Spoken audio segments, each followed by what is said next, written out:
Welcome to the mansion. Join the never-ending masked ball at the Sexy Brutale Casino Mansion. A puzzle and adventure game featuring intrigue, murder, and the quite possibly occult. The enigmatic Marquis, owner and maestro of the mansion, appears to be missing from his own party. In his absence, his guests are being murdered by the mansion's staff in a range of bizarre and horrifying ways. As elderly priest Lafcadio Boone, you seem to be protected from some of the worst dangers in the mansion. It falls to you to explore deep into the mansion, saving the guests and uncovering the terrible secrets in the darkest heart of the Sexy Brutale.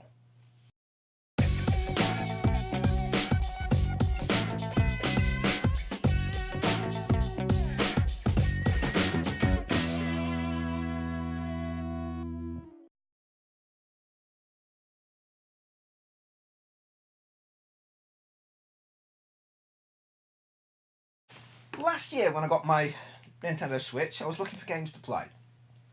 You know, new console, need some new games. I had a big sprawling RPG, the kind that I love, but I needed something else. You know, something that's a little bit fun, something that you can pick up and play and put down, and, you know, puzzle games are great for that. You know, something that challenges you, makes you think. I love games like that. That's why I've played games like, you know, Phoenix Wright and, you know, stuff like that in the past. Cue the Sexy Brutale. Developed by Cavalier Game Studios with Tequila Works, this adventure puzzle game was released on the PlayStation 4, Xbox One and Windows through Steam, GOG and the Humble Store in April of 2017, with a Nintendo Switch release later that year. You play as Lafcadio Boone, a preacher awakening on the floor of the study in the mansion's chapel. First though, you're visited by the mysterious Bloody Girl, who imbues his mask with a measure of protection through a bloody handprint. You are then guided through the beginning of the first puzzle, is a tutorial and introduction to the setting, how to move around, peer through keyholes, hide in wardrobes, and interact with your surroundings. And I like the way it does that, you know, with anything, with any game, you know, it's got to teach you somehow how to do stuff. And sometimes it feels like, you know, you're sitting there being told how to do stuff that you already know, especially if it's the kind of game that you've already played. In this case, your character is being introduced to what he can do at the same time as you as the player are being introduced on how to play. So, you know, basically it just takes you through, it handholds you through the first couple of time loops, because that's the key conceit of the game, in that all these murders are happening and you are replaying the day over and over and over again. So the introductory phase introduces you to, you know, you see one of the characters, Reginald Sixpence, being murdered by one of the mansion staff, and then you're brought back to the beginning of the loop in a different room, and you see it from a different viewpoint. You see what's going on, and yeah, it introduces you to all that. You begin the game with two main abilities on your side. Firstly, the time loop itself, and secondly, your mask protects you from being caught. You can't be in the same room as other characters, but they never actually see you, because if you try to be in the same room as them, their mask, you know, time stops, their masks will seek you out and you have to escape, but they never know that you were there. Now, this restricts what you can interact with whilst there's someone else in the room, so it can add a hurry up element when you know that someone's coming in. You kind of got to go, I've got to get this done, otherwise I've either got to try to get it done later or I've got to start this loop again. Yeah. So you're taken through this, you're handheld through a few things, and you're given the pocket watch, which gives you more of the control over the time loop. Now you can go back to the beginning, back to 12 noon at any time you want. And just after 5 o'clock, shortly after the murder, the loop will begin again. When you loop back, the only thing you can bring back with you is the pocket watch and any other special items that you gain through the way. Anything else, the puzzle objects, you pick them up, you got to use them in that loop. So again, you can't kind of go, oh, I'll pick this up, I'll go back, I'll go to where it needs to be done, I'll put it in place. You can't do that. So again, you got to think in terms of time. So once you solve Reginald's murder, you gain his mask, power overclocks, the watch is fixed, it can now do the entire 12 hours, 12 noon to midnight, before the loop will reset in a rain of blood. And you then move to the main part of the mansion, and your mission begins in earnest. You've got to rescue the other guests, one incident at a time. And as the game progresses, the puzzles get progressively more and more involved. And at the same time, you begin to realise something is very seriously wrong with the mansion. And there's a lot more going on than seems to be on the surface. Because every guest is dying. What is causing this? Why is it all happening on this day? What is causing the loop to happen?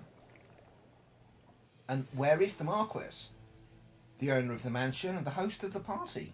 Where's his wife? And who's this mysterious gold masked figure that you do keep getting glimpses of?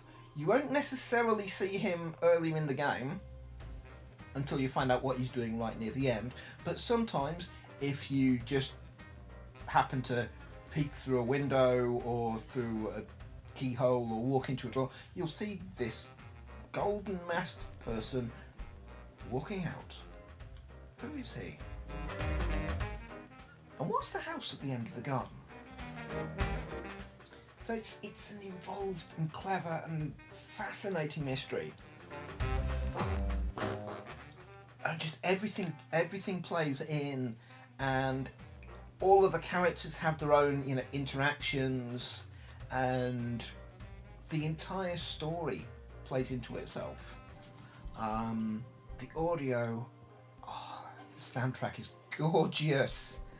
The overall sound design is well thought as well, because there are certain, especially some of the loud sounds that resonate through the entire mansion. Those will always happen at the same time in the loop, and some of them you'll dismiss. And the more events that you observe and the more murders that you solve, or at least see happening, the more you realise what some of those sounds are and exactly why the bell strikes at 7 o'clock. The graphics, cartoony yet bit detailed, they set the tone. They do exactly what they need. I like it. Anything more realistic wouldn't work, because it's sort of this cartoony adventure, but it's detailed enough that you can see what's going on. There are a few issues I have with it though. At least with the game's Switch port. Certainly on the Nintendo Switch, zone transitions can be choppy. So if you're going from one set of rooms to another set of rooms, where there's a shift in, a shift in setting and a shift in soundtrack, that can get choppy. The game will kind of hang and pause and try to load, and your character might be a bit stuttery as you try to move it through that first room. It's really bad if you got the game on SD card. If you get this game on the Switch, I highly recommend installing it to the Switch's internal memory, not onto an SD card, because the stuttering isn't quite so bad. And I've not heard anyone mention this being an issue on any of the other platforms. So if you have an Xbox One, a PS4, a gaming PC, and if you don't specifically want to be able to carry something around, or if you're not specifically looking for something fun to play on your new shiny Switch, you might want to look into getting one of the other platform versions. The other issue I have is with the button assignments, because the main action button, it uses B, which is always cancel as opposed to A being action. The problem is it's on the Nintendo Switch, it's in the same place as other consoles have their action button, you know, like A on the Xbox controller or cross on the PlayStation controller. So clearly they've gone for a consistent use of buttons, which does make perfect sense, but because you're not doing a whole lot of actions, it feels weird when you got to press B to select anything, even at the menu stage. That can feel a little bit unintuitive. But overall, it's a great game.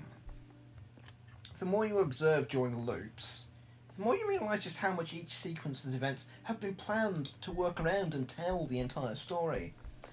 And as you discover more of the truth behind the events, you realise how much of a tragedy it is that just spun way out of control. And the other thing that I would highly recommend is that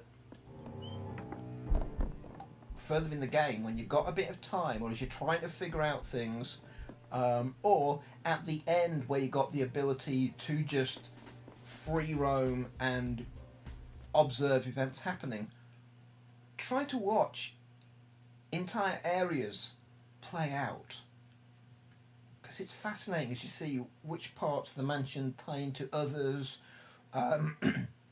which events get impacted by other people, and it's really interesting. Problem is, I can't talk too much more about the setting, because if I want to talk about the puzzle elements or some of the themes or some of the things that it goes into really, really interesting, that requires talking about the late game revelations, which is not something that fits into a review. You know, I'm trying to say whether or not I think the game is worth playing, and if you like puzzles and mysteries and time loops and kind of thinking outside of the box, way outside of the box at sometimes, yes, definitely play this one. It is fantastic. But if you want to hear my thoughts on more of the themes and the cleverness of some of the puzzles, well, I might just have to revisit the subject at some point.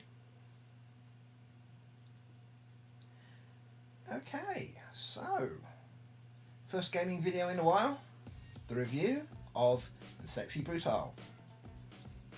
Definitely worth it.